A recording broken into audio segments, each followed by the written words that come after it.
আসসালামু আলাইকুম। আশা করি সবাই ভালো আছো। আজকের আমাদের অর্থনীতির অষ্টম ক্লাস, দ্বিতীয় প্রথম পত্রের দ্বিতীয় অধ্যায়। আজকে আমাদের পড়াশোনার বিষয় হচ্ছে, সবটাই হচ্ছে চাহিদা নিয়ে। গত ক্লাসে চাহিদা নিয়ে কিছু পড়ছিলাম, তারপরও যা পড়ছি পড়ছি যতটুকু পড়ছি। আজকের তারপর থেকে না, একদম চাহিদাটা পুরাটাই আজকে শেষ করার চিন্তা ভাবনা করব, যেহেতু তোমাদের আগামী মঙ্গলবারে বলছি দ্বিতীয় পত্রের প্রথম অধ্যায়ের উপরে পরীক্ষা নিব। সেহেতু তোমাদের এখন কোনো হোমওয়ার্ক আমি আপাতত দিচ্ছি না। তোমরা ওই প্রথম পত্রটা একটু, সরি, দ্বিতীয় পত্রটা একটু বাসায় পড়াশোনা করবা, যাতে মঙ্গলবার একটা ভালো পরীক্ষা দিতে পারো। আর আমরা এই মঙ্গলবারের আগে আর একটা ক্লাস আছে, সে আর রবিবারে মনে হয় একটা ক্লাস আছে। ওই দিনও আমরা প্রথম পত্রই পড়বো, আর দ্বিতীয় পত্রে যদি কারো কোনো সমস্যা থাকে তাহলে আমার সাথে শেয়ার করবা যে এখানে সমস্যা। আশা করি দ্বিতীয় পত্র একটা সহজ সাবজেক্ট, সহজ টপিকস নিয়ে আলাপ আলোচনা, এখানে সমস্যা থাকার কথা না। আচ্ছা, আমরা চাহিদা নিয়ে পড়বো। চাহিদা হচ্ছে কোনো কিছু পাওয়ার ইচ্ছা, আকাঙ্ক্ষা, এটা হচ্ছে চাহিদা। আমি কোনো কিছু চাই, এটা নর্মালি তুমি বুঝো যে কোনো কিছু পাওয়ার ইচ্ছা আকাঙ্ক্ষাই হচ্ছে চাহিদা। কিন্তু অর্থনীতিতে একটু চাহিদা ভিন্ন। অর্থনীতিতে আমি বলছিলাম যে চাহিদা হওয়ার জন্য তিনটা শর্ত পূরণ করতে হবে। এটা হচ্ছে তিনটা শর্ত পূরণ করতে হবে। রিডিং গুলো তোমরা একটু পড়ে নেবা। একটা হচ্ছে কোনো দ্রব্য বা সেবা পাওয়ার ইচ্ছা আকাঙ্ক্ষা। ইচ্ছা আকাঙ্ক্ষা নর্মালি আমরা বুঝি যে ইচ্ছা আকাঙ্ক্ষায় চাহিদা, ঠিক আছে, এইটাই। কিন্তু পরে দ্বিতীয় শর্ত হচ্ছে আকাঙ্ক্ষার পিছনে ক্রয়ের সামর্থ্য। আকাঙ্ক্ষার পিছনে ক্রয়ের সামর্থ্য বা ক্রয় ক্ষমতা। ক্রয় ক্ষমতা যেমন একজন ভিক্ষুকের তার গাড়ি কেনার শখ বা ইচ্ছা থাকতে পারে, যে সে যদি একটা প্রাইভেট কার থাকতো তাহলে আর বেশি বাড়ি, বেশি জায়গা, বেশি দূরে দূরে জায়গা, বা বেশি বাড়ি বাড়ি ভিক্ষা করতে পারতো। তো এই যে ভিক্ষুকের গাড়ি কেনার সামর্থ্য, ইচ্ছা বা আকাঙ্ক্ষা আছে কিন্তু ক্রয়ের সামর্থ্য বা ক্রয় ক্ষমতা নেই, তাই এটাকে চাহিদা বলা যায় না। নাম্বার তিন হচ্ছে অর্থ ব্যয় করার ইচ্ছা। অবশ্যই চাহিদা হইতে হলে অর্থ ব্যয় করার ইচ্ছা থাকতে হবে। একজন কৃপণের রসগোল্লা খাওয়ার শখ বা শখ থাকতে পারে, ইচ্ছা থাকতে পারে, কিন্তু কৃপণ তো অর্থ ব্যয় করতে চায় না। তো অর্থ ব্যয় যদি করতে না চায় তাহলে সেটাকে চাহিদা বলা যাবে না। আর চাহিদা এখানে তিনটা সংজ্ঞা আছে। অর্থনীতিবিদ বেনহামের একটা সংজ্ঞা আছে, পেনশন একটা সংজ্ঞা আছে, র্যাগন এবং থমাসের একটা সংজ্ঞা আছে। আমরা যাই হোক, মোটা এখানে পড়ি অন্যান্য অবস্থা অপরিবর্তিত থেকে। দেখো, অন্যান্য অবস্থা অপরিবর্তিত থেকে কি কি অবস্থা সেটা নিয়ে আমরা সামনে পড়বো। সেই অবস্থাগুলো হচ্ছে ভোক্তার আয়, রুচি, তারপরে অন্যান্য সম্পর্কিত দ্রব্যের দাম, তারপরে এইসব বিষয়গুলো অপরিবর্তিত থাকবে, মানে এগুলো কোনো পরিবর্তন হবে না, এগুলোর সামনে আমরা আরো পড়বো। একটি নির্দিষ্ট সময় থাকতে হবে, একটা নির্দিষ্ট সময়, একটা নির্দিষ্ট দামে ভোক্তা কোনো দ্রব্য বা সেবার যে পরিমাণ ক্রয় করতে ইচ্ছুক তাকে চাহিদা বলে। একটা নির্দিষ্ট দাম, একটা দামটাও কিন্তু নির্দিষ্ট থাকতে হবে। ওই নির্দিষ্ট দামে ভোক্তা, যিনি ভোগ করেন, যেমন আমরা ভোক্তা, আমরা ভোগ করি, কোনো কিছু পণ্য ভোগ করি, তাহলে যতটুকু পরিমাণ ক্রয় করতে ইচ্ছুক থাকি আমরা, সেটাই হচ্ছে চাহিদা। চাহিদা বিধি নিয়ে দিতে হচ্ছে চাহিদা বিধি। সকল দ্রব্যের সকল দ্রব্যের চাহিদা দামের উপর নির্ভরশীল। চাহিদা বিধিটাই হচ্ছে দ্রব্যের দামের উপর, সকল দ্রব্যের চাহিদা দামের উপর নির্ভরশীল। অন্যান্য অবস্থা আছে, কিন্তু নর্মালি সাধারণত হচ্ছে সকল দ্রব্যের চাহিদাই দামের উপর নির্ভরশীল। আমরা জানি দাম বাড়লে চাহিদা কমে, দাম কমলে চাহিদা বাড়ে। তাহলে চাহিদা এবং দামের ভিতরে একটা বিপরীত সম্পর্ক। এই বিপরীত সম্পর্কটা যখন কোনো অপেক্ষকের মাধ্যমে গাণিতিকভাবে অপেক্ষকের মাধ্যমে প্রকাশ করা হয়, সেটা হচ্ছে চাহিদা অপেক্ষক। চাহিদা অপেক্ষক আছে, এই যে গোল দেওয়া আছে, কোয়ান্টিটি অফ ডিমান্ড সমান function of equal function of P. Quantity of demand মানে কোয়ান্টিটি, এটা কিউতে কোয়ান্টিটি, ডিতে ডিমান্ড মানে চাহিদার পরিমাণ, কোয়ান্টিটি অফ ডিমান্ড। আর ফাংশন মানে এটা অপেক্ষক, আর পি মানে দাম, মানে দামের সাথে চাহিদার সম্পর্ক নির্ভর করে। দাম বাড়লে চাহিদা বাড়ে, দাম কমলে চাহিদা, সরি, দাম বাড়লে চাহিদা কমে, দাম কমলে চাহিদা বাড়ে। এই কারণে দাম ও চাহিদার সাথে বিপরীত সম্পর্ক, দাম এবং চাহিদার সাথে বিপরীত সম্পর্ক। আর যেহেতু বিপরীত সম্পর্ক, তাই চাহিদা রেখার ঢাল ঋণাত্মক ঢালমা, ঋণাত্মক ঢাল হয়। যেহেতু মানে এটা যদি হয়, সরি, এবার যদি হয় চাহিদা রেখার ঢাল হবে কি ঋণাত্মক, ঋণাত্মক ঢাল হবে, ঠিক আছে। চাহিদা রেখার ঢাল হচ্ছে ঋণাত্মক। আর আমরা একটু আগে যে পড়ছিলাম যে অন্যান্য অবস্থায় স্থির থাকে, সেই অবস্থাগুলো কি কি? চাহিদা ব্যতীত অন্যান্য অবস্থায় স্থির বলতে বোঝায় কি কি বোঝায়? ভোক্তার আয় রুচি, ভোক্তার আয় স্থির থাকবে, রুচি রুচি স্থির থাকবে, অভ্যাস অপরিবর্তিত থাকবে। মানুষের আয় পরিবর্তন হইতে পারে, রুচি পরিবর্তন হইতে পারে, অভ্যাস পরিবর্তন হইতে পারে, এইগুলা স্থির থাকতে হবে, ঠিক আছে? আয় ভোক্তা, গত ক্লাসে বলছিলাম ভোক্তা যুক্তিশীল আচরণ করবে। ভোক্তার আচরণ অবশ্যই যুক্তিশীল হতে হবে। যেমন একজন পেটুক লোক সে একসাথে অনেকগুলা খেয়ে ফেলতে পারে, তাহলে সে তো অযৌক্তিক। সে তার এখানে তা- তার সাথে দামের সাথে সম্পর্ক নাও হইতে পারে। দাম বাড়া সত্ত্বেও সে বেশি খায়, তাই বেশি বেশি কিনতে পারে। এটা ভোক্তা যুক্তিশীল আচরণ করতে হবে। অযৌক্তিক যদি হয়, পাগল যদি হয়, তার বেলায় এগুলা চাহিদা বৃদ্ধি খাটে না। বিবেচিত দ্রব্যের সাথে সম্পর্কিত অন্যান্য দ্রব্যের দাম স্থির। বিবেচিত দ্রব্য, আমরা যে দ্রব্যটা বিবেচনা করি, যেমন আহ, আমি যদি চিনির সাথে গুড়ের একটা সম্পর্ক আছে, তাহলে আমি ওই চিনির দামটাই বিবেচনা করব, গুড়ের দামটা আমাকে স্থির ধরতে হবে। গুড়ের দামটা আমাকে স্থির ধরতে হবে, ঠিক আছে? আবার যদি তেলের সাথে গাড়ির একটা সম্পর্ক আছে, তাহলে তেলের সাথে গাড়ির সম্পর্ক আছে, তাহলে আমাকে, আমি যদি তেল নিয়ে কথা বলি, তাহলে গাড়ির দাম স্থির ধরতে হবে। আমি যদি গাড়ি নিয়ে কথা বলি, তাহলে তেলের দামটা স্থির ধরতে হবে, ঠিক আছে? আর ভোক্তার সংখ্যা স্থির। বাজারে যদি ভোক্তার সংখ্যা বেড়ে যায়, তাহলে চাহিদা বাড়বে। ভোক্তার সংখ্যা যদি কমে যায়, চাহিদা কমবে। এইখানে ভোক্তার সংখ্যাটা স্থির ধরতে হবে।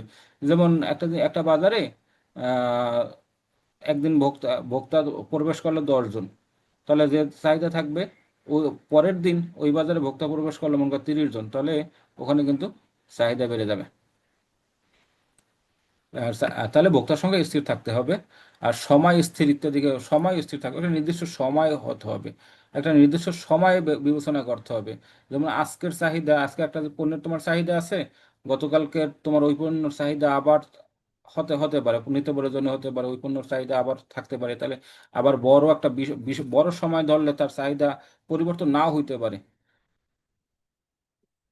আমরা কিছু কিছু ক্ষেত্রে চাহিদা বৃদ্ধির ব্যতিক্রম ধরবো, দেখবো চাহিদা বৃদ্ধির সর্বত্র প্রযোজ্য হয় না, কিছু ব্যতিক্রম লক্ষ্য করা যায়। আমরা এতক্ষণ যেগুলো পড়লাম, যে এখানে ভোক্তার আয় রুচি অভ্যাস অপরিবর্তিত, ভোক্তা যুক্তিশীল আচরণ করবে, বিবেচিত দ্রব্যের সাথে সম্পর্কিত অন্য দ্রব্যের দাম স্থির থাকবে, ভোক্তার সংখ্যা স্থির থাকবে, সময় স্থির থাকবে, কিন্তু এটা সবসময় কার্যকর হয় না।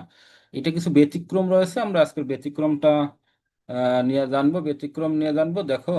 চাহিদা বৃদ্ধি সর্বত্র প্রযোজ্য হয় না। চাহিদা বৃদ্ধি সর্বত্র প্রযোজ্য হয় না। কখন কিছু ব্যতিক্রম লক্ষ্য করা যায়, মানে রুচি ও অভ্যাসের পরিবর্তন। মানুষের রুচিবোধ সবসময় একরকম থাকে না। রুচি পরিবর্তন হয়, মানে সব অভ্যাস পরিবর্তন হয়। তুমি এখন যে জিনিসটা খাইতে পছন্দ করো, কিন্তু একটা সময় দেখা গেছে ওই জিনিসটা খাইতে পছন্দ নাও করতে পারো। এখন যে জিনিসটা পড়তে পছন্দ করো, ওই জিনিসটা নাও পড়তে পছন্দ করতে পারো। আর অভ্যাস, মানুষ অভ্যাসের দাস। তাই একটা জিনিস অভ্যাস হয়ে গেলে তখন এই চাহিদা বৃদ্ধি কার্যকর হয় না। যেমন তুমি যদি কোনো জিনিস অভ্যস্ত হয়ে যায়, তখন দাম বাড়লেও চাহিদা কমানো যায় না, ঠিক আছে? চাহিদা ঠিকই থাকে। এই অভ্যস্ত হওয়ার অভ্যাসের উপর নির্ভর করে। আয়ের পরিবর্তন, আয়ের পরিবর্তনের সাথে চাহিদা একটা সম্পর্ক আছে। মানুষের আয় বাড়লে চাহিদা কিন্তু বেড়ে যায়, আর যদি আয় কমে যায়, তখন চাহিদা কমে যায়, ঠিক আছে? তাহলে আয়ের পরিবর্তন হলে মানুষের ক্রয় ক্ষমতা বাড়ে। যেহেতু মানুষের ক্রয় ক্ষমতা বাড়ে, তাই চাহিদাও বাড়ে। তাহলে এক্ষেত্রে চাহিদা বৃদ্ধি কার্যকর হয় না। নাম্বার 3 হচ্ছে বিকল্প পরিপূরক পণ্য। তোমাদের যদি আমার পড়ানোর ভিতরে কোথাও মনে করো যে বুঝতেছি না, আহ, তাহলে আনমিউট করে তোমরা কথা বলতে পারো, যে স্যার এই জিনিসটা বুঝিনি, আরেকবার বুঝাই দেন। একেবারে বোবার মতো থাকলে তোমরা আসলে বুঝতেছো কি বুঝতেছো না, আমি কিন্তু বুঝবো না। আমি কিন্তু আমার মতো রেলগাড়ি চালাই যাব। বিকল্প ও পরিপূরক পণ্য, কিছু বিকল্প পণ্য আছে। একটু আগে যেমন আমি উদাহরণ দিয়েছিলাম চা এবং কফি। চা কফি বিকল্প। তো আবার চা কফি বিকল্প। আবার বলছিলাম চিনি, গুড়, এরকম বিকল্প পণ্য থাকতে পারে। এই যে চা, কফি, চিনি, গুড়, এগুলো হচ্ছে বিকল্প পণ্য। এবং পরিপূরক পণ্যগুলো কি? পরিপূরক পণ্য যেমন কালি কলম, কালি কলম, এগুলো হচ্ছে পরিপূরক। গাড়ি, গাড়ি আর তেল, এগুলো কি পরিপূরক। এখন দেখো, বিকল্প পরিপূরক পণ্যের দাম পরিবর্তিত হলে চাহিদা বৃদ্ধির ব্যতিক্রম ঘটে। যেমন চায়ের দাম ঠিক থাকে, চায়ের দাম ঠিক আছে, কফির দাম যদি কমে যায় তাহলে মানুষ চা না খায় বেশি বেশি কফি খাবে। যেমন কফির দাম কমে গেছে, তখন কিন্তু চায়ের চাহিদা কমে যাবে। আবার একই একই কথা চিনি এবং গুড়ের বেলায় প্রযোজ্য। ঠিক একই জিনিস কালি এবং কলম, যদি যেমন কালির দাম যদি বেড়ে যায় তাহলে মানুষ কলম ব্যবহার কমাবে, অতএব কলমের চাহিদাও কমবে। তেলের দাম যদি বেড়ে যায় তাহলে মানুষ গাড়ির ব্যবহার কমাবে, গাড়ির চাহিদাও কমবে। যেহেতু একটার সাথে একটা সম্পর্ক আছে, বিকল্প একটা, যেমন এগুলো এইসব পণ্যগুলো পাইছে, এগুলো পাইছে বিকল্প, এইগুলো আবার এইগুলো পাইছে কি পরিপূরক, তাহলে এইসব ক্ষেত্রে চাহিদা বৃদ্ধি কার্যকর হয় না। ঠিক আছে,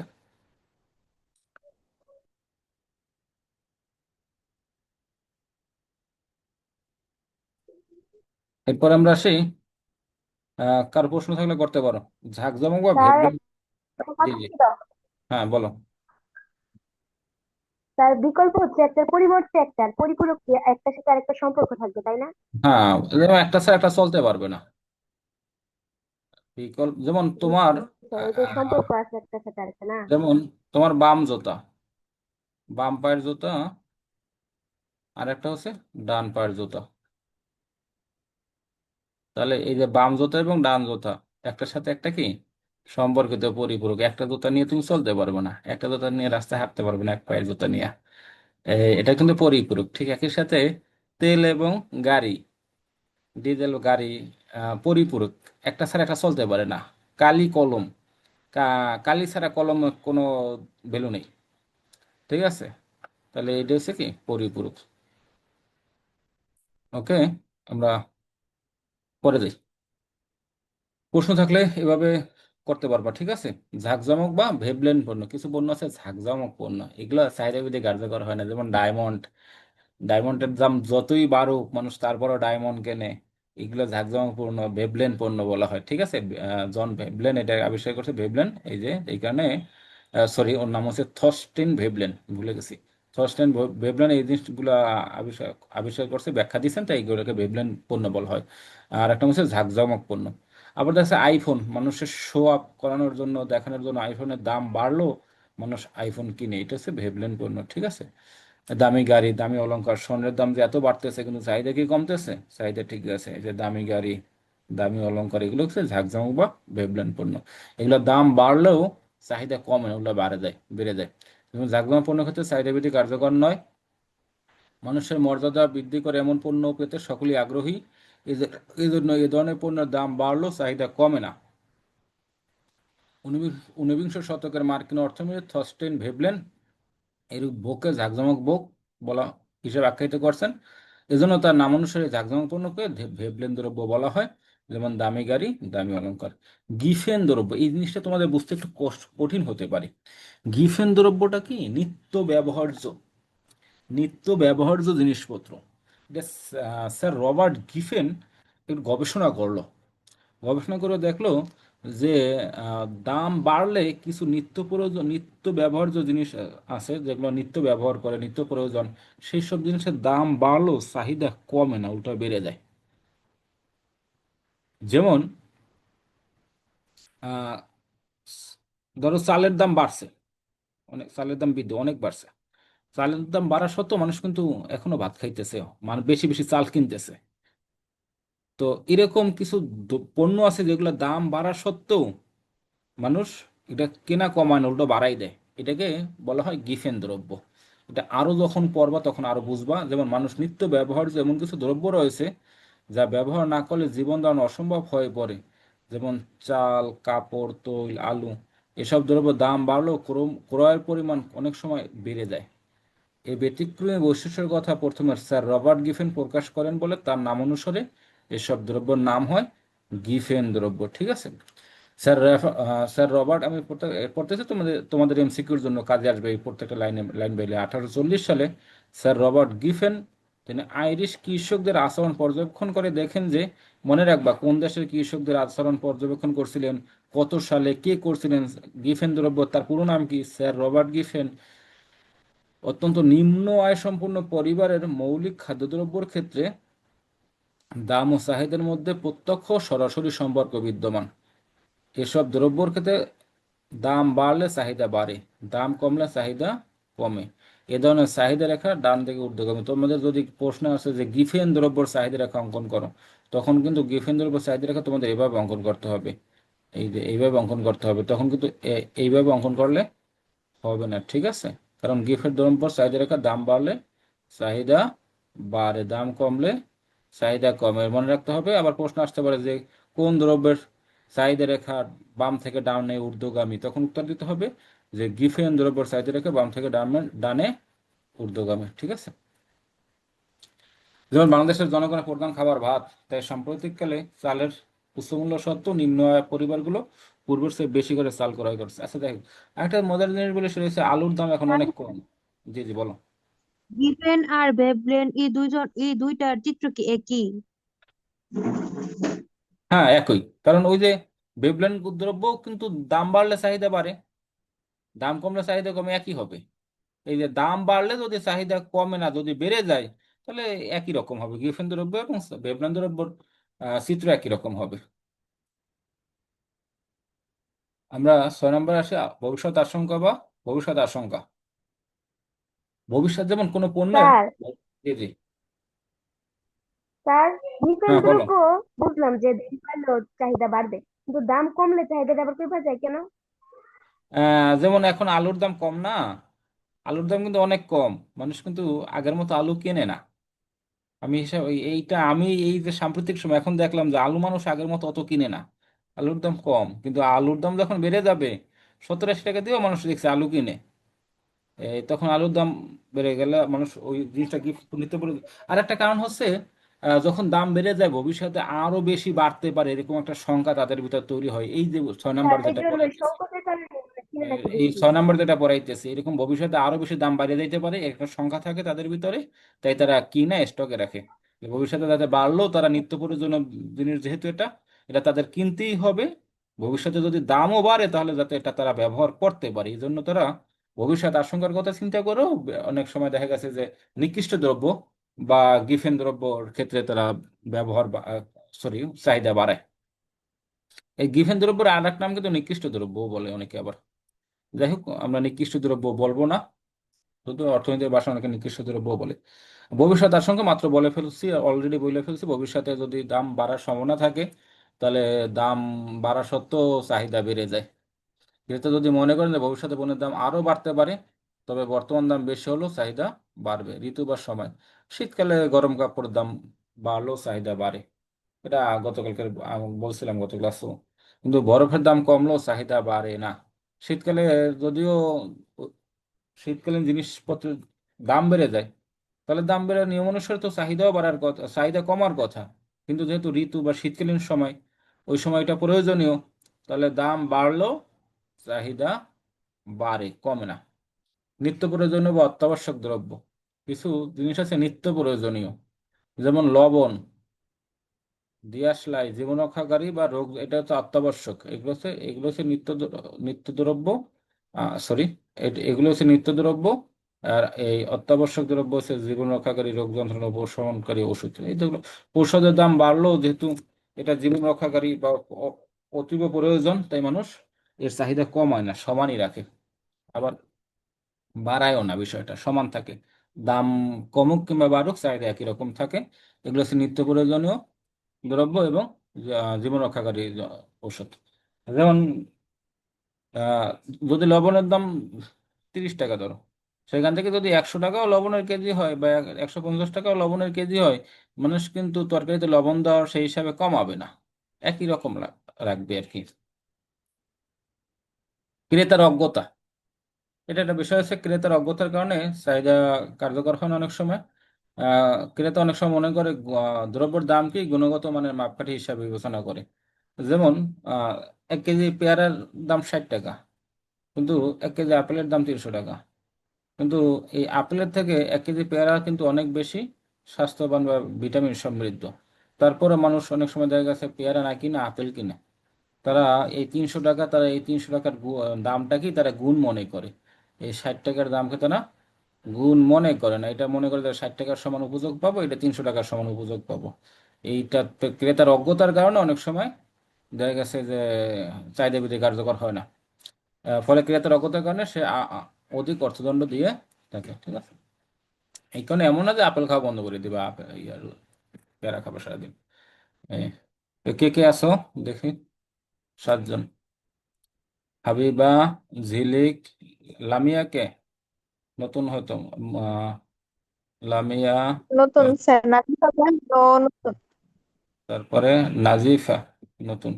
আচ্ছা ঠিক আছে, আমরা পরে যাই। চাহিদার সূচি।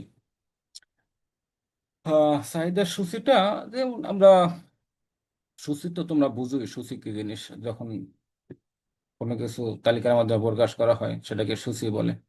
আমরা বাজারে গেলে একটা মূল্য তালিকা দেখি বা মূল্য সূচি বলি। আবার একটা বইয়ের প্রথমে দেখে একটা সূচিপত্র থাকে, যার এক পাশে অধ্যায় থাকে আর এক পাশে পৃষ্ঠা নাম্বার থাকে, এরকম আর কি। কোনো নির্দিষ্ট সময়ে বিভিন্ন দামে ক্রেতা একটি দ্রব্যের বিভিন্ন পরিমাণ ক্রয় করে, তা থেকে যে, তালিকায় প্রকাশ করা হয় তাকে তালিকা চাহিদা তালিকা বা চাহিদা সূচি বলে। এই চাহিদার তালিকা বা চাহিদা সূচি বলে। যেমন দ্রব্যের দাম যখন 8 টাকা, তখন সে চাহিদার পরিমাণ ছিল 4 একক। দাম 8 টাকা, তখন সে 4 একক চাহিদা, কিন্তু দাম কমছে, কমার পরে 6 টাকা হয়েছে।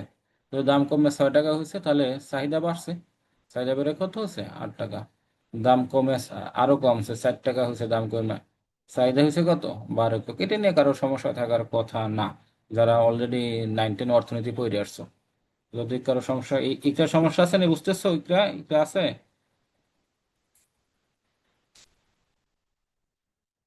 ইকরা হারাই গেছে। আচ্ছা, তারপর আসে চাহিদা রেখা। এই যে চাহিদার সূচি যেটা আছে, এটা রেখার মাধ্যমে প্রকাশ করা হচ্ছে চাহিদা রেখা। যেমন একটু আগে আমরা দেখছিলাম ওইটি আর কি। চাহিদা হচ্ছে গাণিতে, চাহিদার সূচি হচ্ছে, এটা হচ্ছে গাণিতিক প্রকাশ। গাণিতিক, গাণিতিক। আর এই যে চাহিদা রেখা, এটা হচ্ছে জ্যামিতিক। এটা গাণিতিক আর এটা হচ্ছে কি জ্যামিতিক প্রকাশ। এই চাহিদার যেটা সূচি ছিল, এটা জ্যামিতিক প্রকাশই হচ্ছে চাহিদা রেখা। বিভিন্ন দামে ক্রেতা একটি দ্রব্যের যে পরিমাণ ক্রয় করে, তা যা তা যে রেখাচিত্রের সাহায্যে দেখানো হয় সেটিকে চাহিদা রেখা বলে। চাহিদা সূচির জ্যামিতিক প্রকাশই হলো চাহিদা রেখা। এটা জ্যামিতিক প্রকাশই চাহিদা রেখা। এখানে সমস্যা হওয়ার কথা না। যেমন দেখো, আহ, আচ্ছা, আমি এখানে একটু আঁকার চেষ্টা করি, তোমরা এগুলো তোমরা পারবা। তাই আমি ইয়াতে গেলাম না, বোর্ডে গেলাম না, এখানে দেখাই দিই। দেখো এখানে শূন্য বা ও যেটাই বলো, এটা ও এক্স, ভূমি অক্ষে ও এক্স এবং লম্ব অক্ষে ওয়াই। এদিকে দাম, দাম মানে এটা লম্ব অক্ষে দাম, পি মানে প্রাইস। আর চাহিদার পরিমাণ,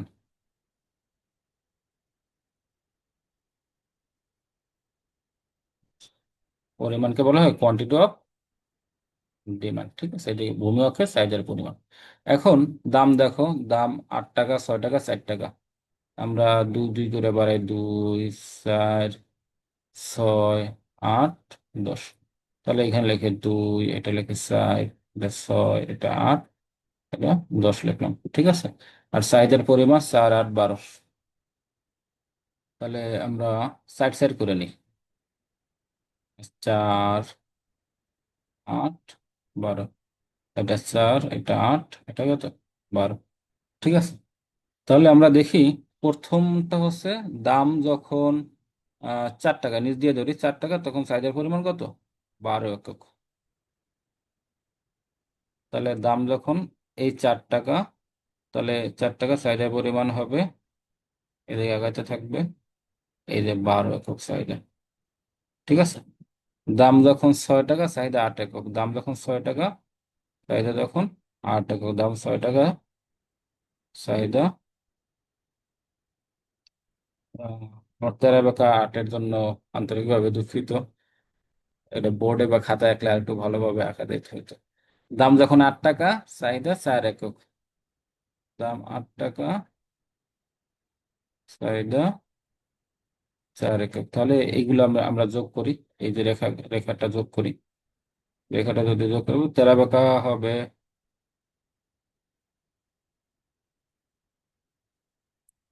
তাহলে এটা যোগ করলে আমরা ডি, এটা ডি ধরি, সরি, টাকা, ডি, আর এটা ডি প্রাইম।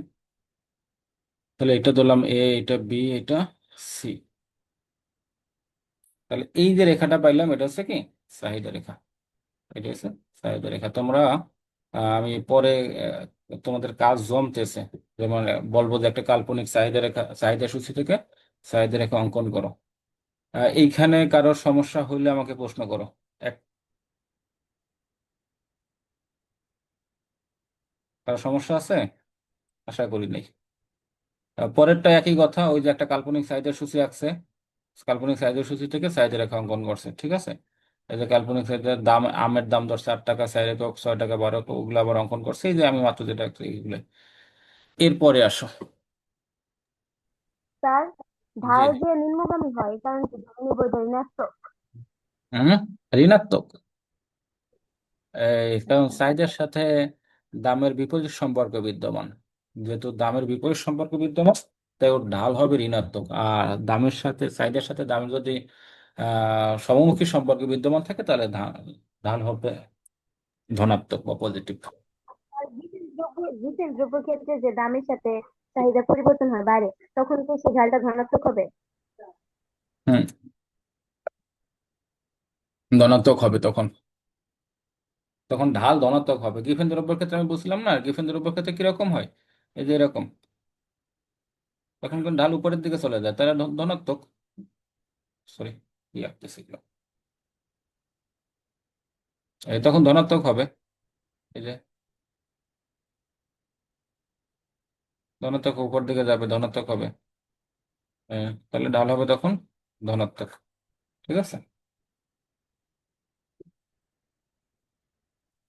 এখন আসি আমরা চাহিদা রেখা ডান দিকে নিম্নগামী হওয়ার কারণ। চাহিদা রেখা কেন ডান দিকে নিম্নগামী হয়? ওই যে ঢাল ঋণাত্মক, একটু আগে পড়ছিলাম যে চাহিদা রেখার ঢাল ঋণাত্মক। কেন ঋণাত্মক হয়? এখানে চাহিদা রেখা বাম দিক থেকে ডান দিকে নিম্নগামী হওয়ার মূল কারণ হলো চাহিদা বৃদ্ধি। আমরা চাহিদা বৃদ্ধিতেই জানছি যে দামের সাথে চাহিদার সম্পর্ক কি বিপরীত। আর চাহিদা বৃদ্ধি, দামের সাথে চাহিদার সম্পর্ক বিপরীত, এই কারণে ঢাল ঋণাত্মক হয়। আরো কিছু কারণ আছে এখানে দেখো, যেমন চাহিদা বৃদ্ধিত অন্যান্য অবস্থা স্থির থেকে দ্রব্য ও সেবার দামের সাথে চাহিদার বিপরীত সম্পর্ক নির্দেশ করে। এই সম্পর্কের কারণে চাহিদা রেখা বাম দিকে নিম্নগামী। তবে এর সম্পর্কে যেসব কারণ রয়েছে, এই সম্পর্কে এটা কারণ কি সব কারণ এগুলো হয়, এক নম্বর হচ্ছে কর্ম হ্রাসমান প্রান্তিক উপযোগ বৃদ্ধি। আমরা 6 নাম্বার বা 6 নাম্বার ক্লাসে হয়তো এগুলো পড়ছি, কর্ম হ্রাসমান প্রান্তিক উপযোগ বৃদ্ধি কি, এটা খুবই বিস্তারিত ব্যাখ্যা পড়ছি। যারা দেখো নাই তারা আমার ক্লাসটা দেখে দেবে, লিঙ্ক দেওয়া আছে। ক্রমহ্রাসমান প্রান্তিক উপযোগ বৃদ্ধি, এই বিধি অনুসারে যেমন ভোক্তা একটা দ্রব্য ক্রমান্বয়ে ভোগ করতে থাকলে তার নিকট ওই দ্রব্যর উপযোগ হ্রাস পায় ক্রমান্বয়ে। এই কারণে যেহেতু উপযোগ হ্রাস পায়, তাই চাহিদা কমে যায়। এই বিধি অনুযায়ী কোনো দ্রব্য ভোগ বাড়ালে ভোক্তার নিকট তার প্রান্তিক উপযোগ কমতে থাকে, ঠিক আছে। এক পর্যায়ে দ্রব্যটি প্রান্তিক উপযোগ দামের সমান হয়, অর্থাৎ দ্রব্যের প্রান্তিক উপযোগ বা দাম পাওয়ার কারণে তার চাহিদা ভোগ তার ভোগ বা চাহিদা বাড়ে। আবার দাম বা প্রান্তিক উপযোগ বেশি হলে ভোগ বা চাহিদা কম হয়। প্রান্তিক উপযোগের সাথে সম্পর্ক, এজন্য চাহিদা রেখা ডান দিকে নিম্নগামী হয়। 2 নম্বরে দেখো আয় প্রভাব। আয়ের সাথে কিন্তু চাহিদা একটা সম্পর্ক আছে। আয় বাড়লে মানুষ তখন বেশি বেশি কিনতে পারে, তাহলে চাহিদা বাড়ে। আবার চাহিদা আয় কমলে তখন চাহিদা কমে যায়। দ্রব্যের দাম কমলে, যদি দাম কমে, দেখো একটা দ্রব্যের দাম মনে করো 10 টাকা, দাম, দ্রব্যের দাম কমলে ক্রেতা একই পরিমাণ দ্রব্য ক্রয়ের জন্য আগের চেয়ে কম অর্থ ব্যয় করে। ফলে ক্রেতা উদ্ধৃত দ্বারা তার অতিরিক্ত দ্রব্য ক্রয় করে। যেমন বলছিলাম দাম 10 টাকা, এই 10 টাকা দাম কমে 8 টাকা হয়েছে। 8 টাকা হয়েছে, তার কাছে 2 টাকা উদ্ধৃত রয়েছে। এই 2 টাকা উদ্ধৃত টাকা দিয়ে সে 10 টাকা দিয়ে যেটা কিনতো, 10 টাকা দিয়ে একটা কিনতো, 8 টাকা দিয়ে সে একটা কিনতে পারছে। তাহলে এই যে 2 টাকা বেশি রয়েছে, তার কাছে 2 টাকা অবশিষ্ট আছে, তখন সে চিন্তা করবে আরেকটু বেশি কিনে। তো এরকম একটা পণ্য ক্ষেত্রে তার আরেকটু 2 টাকা কম আর আরেকটু বেশি কিনবে। বা এটা যদি দাম একটু বেশি হয়, যেমন আমি এটা একটু বেশি দাম দিয়ে ধরি, তাহলে একটু ক্লিয়ার হবে। 100 টাকা ধরি, 100 টাকা, তো দাম কমে হয়েছে 80 টাকা। 100 টাকা দিয়া সে কিন্তু ধরো 10 টাকা কিনতো, এক একটা দাম 10 টাকা। এখন সে 80 টাকা দিয়ে 10টা কিনতে পারতেছে, তার কাছে 20 টাকা রয়ে গেছে। এই 20 টাকা দিয়ে সে আরো তিন দুইটা দুইটা বা তিনটা ক্রয় করার চেষ্টা করলো। তাহলে দেখো, দাম কমছে। দাম কমার ফলে তার কাছে অতিরিক্ত অর্থ রয়ে গেছে। এই অতিরিক্ত দিয়ে সে বেশি ক্রয় করার চেষ্টা করতেছে, তাহলে কিন্তু চাহিদা বেড়ে গেছে। বিষয়টা আশা করি বুঝতে পারছো। আবার একই জিনিসটা উল্টাইলেই হয়ে যাবে। দাম বাড়লে ক্রেতার প্রকৃত আয় কমে যায়, ফলে চাহিদাও কমে যায়। যেমন ধরো, এটাই উল্টাই ধরো, দাম দাম বাড়ছে 80 টাকা। 80 টাকা, 80 টাকা দিয়ে সে মনে করো 8টা জিনিস কিনতো, তো এটা দাম বাইরে 100 টাকা হয়েছে। 100 টাকায় তাকে 8টা জিনিস কিনতে হয়। তাহলে সে কি করবে? 8টা জিনিস কেনা না কিনা সে 6টা জিনিস কিনবে 80 টাকা দিয়ে। 80 টাকা দিয়ে চেষ্টা করবে 100 টাকা খরচ না করে 80 টাকায় 6টা জিনিস কিনতে। তাহলে এখানে তার চাহিদা কমে যাবে। ঠিক আছে, এই নিয়ে কোনো প্রশ্ন আছে এটা নিয়ে? পরিবর্তক প্রভাব, পরিবর্তক প্রভাব একটু আগেই পড়াইছি। পরিবর্তক প্রভাব কি? ধরি গুড় ও চিনি দুটি পরিবর্তক দ্রব্য। উম, গুড়ের দাম কমে গেলে, মনে কর গুড়ের দাম কমে গেছে, ক্রেতা চিনির পরিবর্তে গুড় বেশি ক্রয় করে। এর ফলে সস্তা পণ্যটির চাহিদা বাড়ে। তাহলে ওই যে, যেহেতু বেশি বেশি গুড় কেনে, তাহলে ক্রেতা বেশি বেশি গুড় কিনতেছে, তাই গুড়ের চাহিদা বেড়ে যাবে। এজন্য দ্রব্যের দাম ও চাহিদার মধ্যে যে বিপরীতমুখী সম্পর্ক সৃষ্টি হয় হয় তা নিম্নমুখী চাহিদা রেখা দ্বারাই প্রকাশ পায়। ক্রয় ক্ষমতা বা সামর্থ্য, এই জিনিসটা দেখো, ক্রয় ক্ষমতা বা সামর্থ্য কি? এই ক্লাসটা আমাদের আমাদের 4 মিনিট আছে, হ্যাঁ? 4 মিনিট পর আমরা পরের ক্লাসে চলে যাব। কোনো দ্রব্যের দাম বাড়লে তা অনেক ক্ষেত্রে যেমন একটা দ্রব্যের দাম 100 টাকা, এটার দাম বাইরে 120 টাকা হয়েছে। 120 টাকা হয়, একজন ব্যক্তি ওইটার কিনতে পারতেছে না, তার ক্রয় ক্ষমতার বাইরে চলে গেছে, সে ওইটার কিনবে না। তাহলে যেহেতু ওইটার কিনতে আসে না, তাহলে কিন্তু চাহিদা কমে যাচ্ছে। আবার একটা পণ্যের দাম মনে করো 100 টাকা। 100 টাকা একজন ব্যক্তির ওইটাও ক্রয় ক্ষমতার বাইরে ছিল, কিন্তু পণ্যের দামটা কমে 70 টাকা হয়েছে।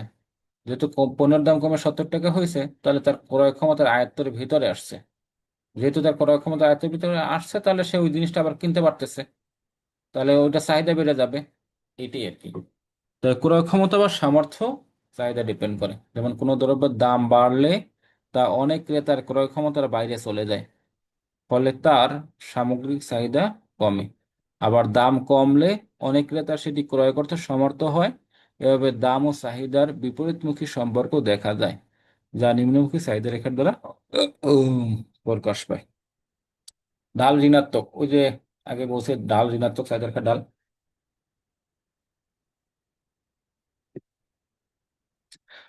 ঢাল ঋণাত্মক, চাহিদা রেখার ঢাল ঋণাত্মক।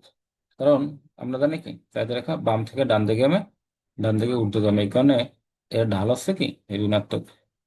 সরি, অনেক সময় মাথা কাজ করে না। আচ্ছা, তাহলে ঢাল ঋণাত্মক, ঠিক আছে, ঋণাত্মক ঢাল। তো চাহিদা রেখার ঢাল ঋণাত্মক, ফলে দাম ও চাহিদার মধ্যে বিপরীত সম্পর্ক বিদ্যমান। কোনো দ্রব্যের দাম 2 টাকা থেকে 4 টাকা বৃদ্ধি পেলে চাহিদার পরিমাণ 8 একক থেকে হ্রাস পেয়ে 6 একক হয়। যেমন দেখো, এখানে চাহিদা রেখার ঢালটা আমরা কিভাবে বের করি? ডেল কোয়ান্টিটি অফ ডিমান্ড আর ডেল পি, মানে দামের সাথে যেহেতু চাহিদার সম্পর্ক, তো দাম হচ্ছে ধরো প্রথম ছিল কত ছিল দাম, সরি, চাহিদার চাহিদা কি হয়েছে? 8 একক থেকে হ্রাস পেয়ে 6 একক হয়েছে। তাহলে আর দাম, দাম ছিল 2 টাকা থেকে 4 টাকা, তাহলে দাম রাখো 4 টাকা, মানে 2 টাকা। আর চাহিদার একক হচ্ছে 6 টাকা, 8 টাকা। তাহলে এখানে বিয়ে করলে 2 আসে, আর এখানে বিয়ে করলে -2 আসে। তাহলে 2 2 কাটাকাটি -1। তাহলে এটা অপেক্ষকের মাধ্যমে প্রকাশ করা যায়। অপেক্ষক কিরকম? অপেক্ষকের মাধ্যমে del QD by del P. আর ডেল কিউডি, কিউডি মানে কি a minus BP. A minus BP কেন? যেমন এ মাইনাস বিপি, এ হচ্ছে ভোগ, মানে একদম মানে সর্বোচ্চ দামও একটা নির্দিষ্ট পরিমাণ চাহিদা থাকে। আর বি হচ্ছে চাহিদা রেখার ঢাল, আর পি হচ্ছে দ্রব্যের দাম। যেহেতু চাহিদা রেখার ঢাল ঋণাত্মক, তাই বি হচ্ছে কি চাহিদা রেখার ঢালের সাথে ঋণাত্মক সম্পর্ক বিদ্যমান। তা ডেল পি আমরা যখন সমাকলন করা হয়, তখন এটা হিসাব করা হয়। যারা সায়েন্স নিয়ে পড়ছে তারা জানো সমাকলন, সমাকলন কি। তখন যেখানে যেটা আছে সেটা নেওয়া হয়, আর যদি না থাকে ওটা বাদ দিয়ে দেওয়া হয়। যেমন এই এর ভিতরে পি নাই, তাহলে পি বাদ। আর এখানে পি আছে, তাহলে এই পি কাটাকাটি যাবে, থাকবে মাইনাস বি। এই মাইনাস বি থাকে, ঠিক আছে। এই তাহলে এটা এটা মাইনাস বি, শূন্য থেকে কম, তাহলে ঢাল ঋণাত্মক। ফলে চাহিদা রেখা বাম থেকে থেকে ডান দিকে নিম্নগামী হয়। ঠিক আছে, ক্লাসটা এখানেই শেষ। আমরা চাহিদা সূচি চাহিদা রেখার মধ্যে তুলনা পরে ক্লাসে করব। একই লিঙ্ক থাকবে, তোমরা ওই লিঙ্ক দিয়েই আর দেখি যোগ- ভালো ঠিক শিখছো আছে। স্যার। ওই পরের ক্লাসে বলো, পরের ক্লাসে কথা বলো, হ্যাঁ?